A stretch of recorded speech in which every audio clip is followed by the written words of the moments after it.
Сотталған Жұмағұлов Армат, шығуға дайындалыңыз.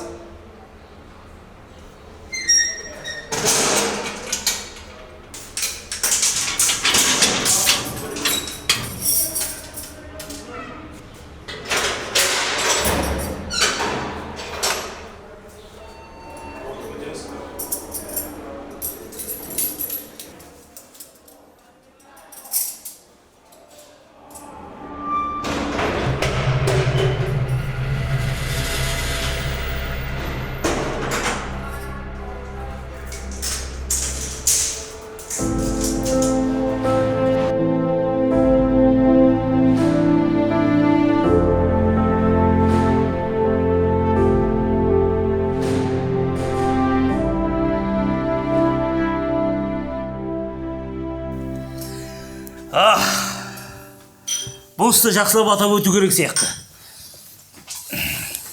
Ащы суға қалай қарайсыз? Айып етпесеңіздер, біздер дін жолында жүргеннен кейін бұл істі қаптай алмаймыз.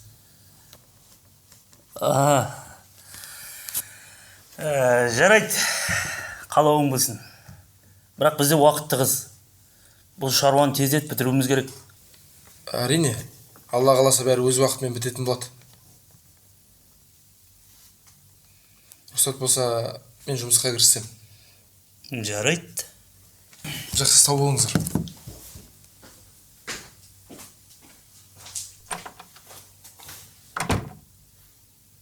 Қойшы.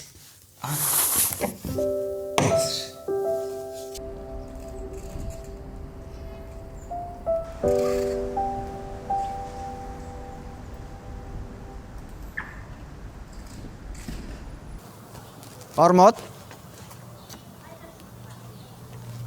Ассаламуалейкум, Армат. Уағалейкум ассалам, Емеке. Емеке деймісің? Бұрын ұстаз деп айналшықтап қасынан қалмаушы едің. Қазір көрінбейсің де ғой. Жұмыстамыз ғой сол. Өткенде ауыз ашарға да келмедің. Байқаймын соңғы кездері маған намаза да ұйымайтын болыпсың. Армат. Не болып жүр өзі? Бәрі жақсы ма? Уайымдама, Емеке, бәрі жақсы. Мен сені асығыстау едім. Жарайды. Жақсы? Айып етпеші, Емеке. Жақсы.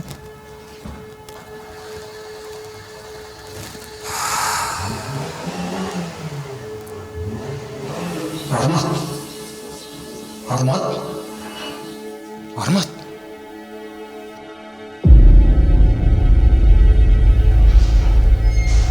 Қалың қалай? Өзіңіз көргендей. Мен сені осы жерден көрем деп ойламап едім. Сотталған Жұмағұлов қолында атқан. Кет.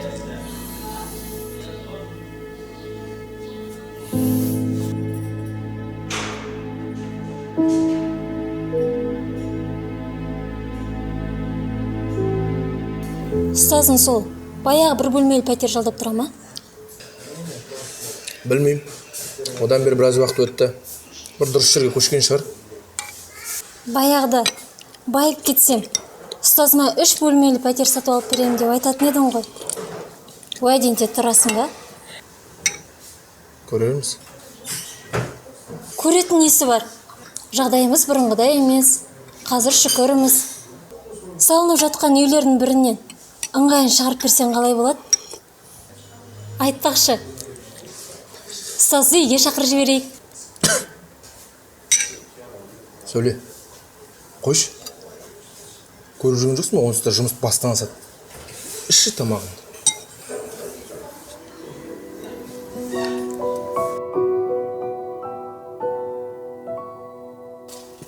Алло. Ассаламуалейкум, Асеке. Бірден шаруаға көшейік. Әрине. Әлгі Арматтың құрылысы қалай болып жатыр? Жаман емес, жүріп жатыр. Құрылысты тоқтату керек. Жайшылық па? Салынып жатырған тұрғын үйдің астынан құбыр жүргізілген.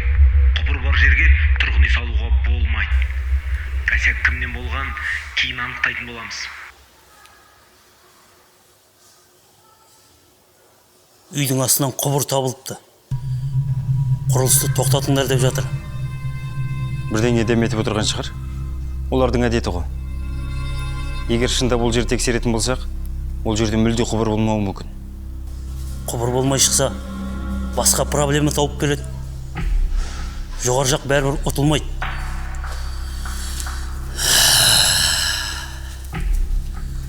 Енді қолымды бұлғамаспын деп едім. Болмайын деп тұр.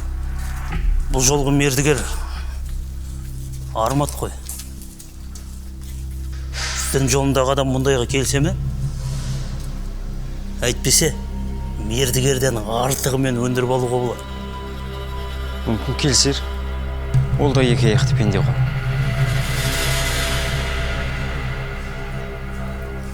Олай болса сен оның тамырын басып көр.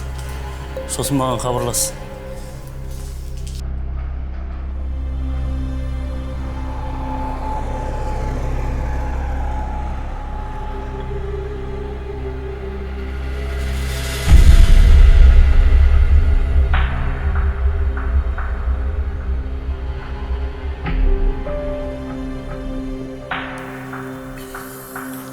Сонда барлық іске жауапты жалғыз мен бе не? Өкінішке орай солай.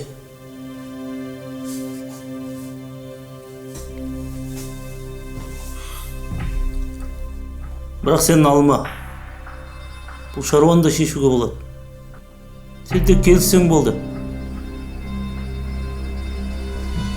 Қалай сонда?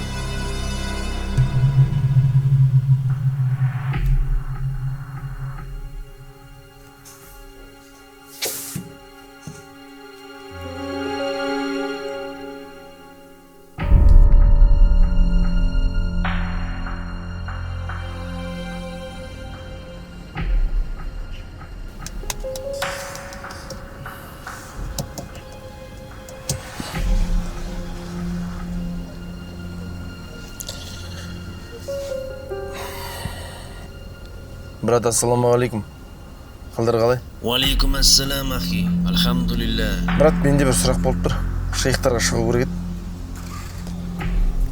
Қандай сұрақ? Жұмыста бір проблема болып жатыр. Соны шешу үшін взятка сұрап тұр. Не істейін? Негізі ондай нәрсе харам екенін білесің ғой. Субханалла. Бермесем стройкам тоқтайды. Ахи, бұл жерде сенің кінәң жоқ. Бұл куфрийский система. Басында айтпай тұр ғой. Әбден бел ортасына келгеннен кейін айтпесе демал дейсің ғой. Бірақ бұл дінсіздерді өздерінің қаруымен ұрмасаң басыңа шығады осылай. Так что уайымдама, смело баса бер. Негізі бір по-любому шейхтардан сұрап алу керек еді. Ахи, біз талай шейхтың алдын көрдік қой. Ученыйлар куфр мемлекетінде тағутпен күресу үшін Алла жолында даже кредит алуға рұқсат берген. Сен де ертең осы құрылыстан түскен ақшаны Алла жолында тарататын боласың. Айтып тұрмын ғой, смело баса бер. Түсіндім. Ассаламу алейкум. Уағалейкум ассалам. Жақсы, брат.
Ұстазға кіріп шығу керек еді.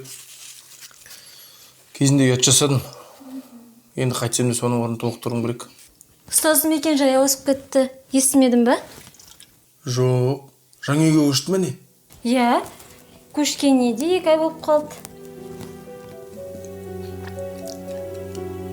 Сен мекен жайын білесің бе?